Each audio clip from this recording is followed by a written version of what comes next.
DJ DJ DJ उद्गार उद्गार उद्गार उद्गार उद्गार उद्गार शर्मा शर्मा शर्मा शर्मा शर्मा उत्तर बाई डोर उत्तर बाई डोर उत्तर बाई डोर उत्तर बाई डोर उत्तर बाई डोर मोबाइल नंबर 6204579616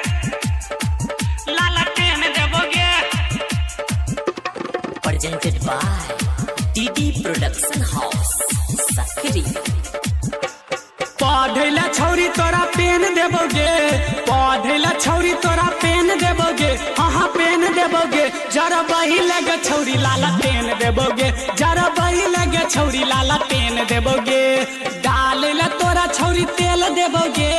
डालेला ओइमे तोरा तेल देबोगे, हाँ तेल देबोगे, पढ़ई लगे छौरी लाला पेन देबोगे, पढ़ई लगे छौरी लाला पेन देबोगे, ये छौरी तोरा पेन देबोगे, पढ़ैला लाला पेन देबोगे, ये छौरी तोरा पेन देबोगे, पढ़ैला लाला पेन देबोगे, पेन देबोगे, लाला पेन देबोगे, पढ़ले हमारा तू कोचिंग में अभी है, दिहल हम टास्क तू पूरा करके लबी है, पूरा करके लबी है, पूरा करके लबी है, पढ़ले हमारा तू कोचिंग में अभी है, दिहल हम टास्क तू पूरा करके लबी है, पढ़ले छौरी तोरा पेन देबोगे,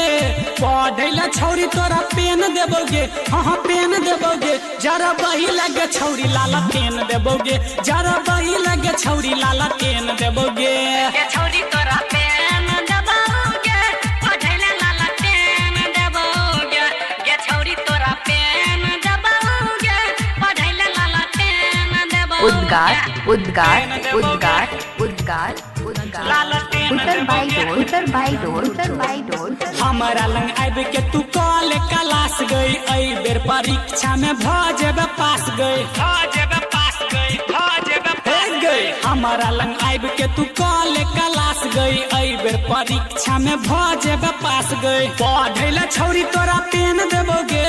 पढ़ैला छौरी तोरा पेन देबोगे, हाँ पेन देबोगे, जरा बही लगे छौरी लाला पेन देबोगे, जरा बही लगे छौरी लाला पेन देबोगे, ये छौरी तोरा पेन देबोगे, पढ़ैला लाला पेन देबोगे, ये छौरी उत्तर बाई डोर उत्तर बाई डोर उत्तर बाई डोर पढ़ैला लाला पेन देबोगे,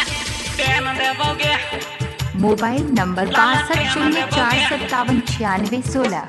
भज तो तेज छौरी तोहर नॉलेज गई, जाय नहीं पर तो कोनो कॉलेज गई, कोनो कॉलेज गई, कोनो कॉलेज गई, भज तो तेज छौरी तोहर नॉलेज गई, जाय नहीं पर तो कोनो कॉलेज गई, घनश्याम सिंह कहो पेन देबोगे,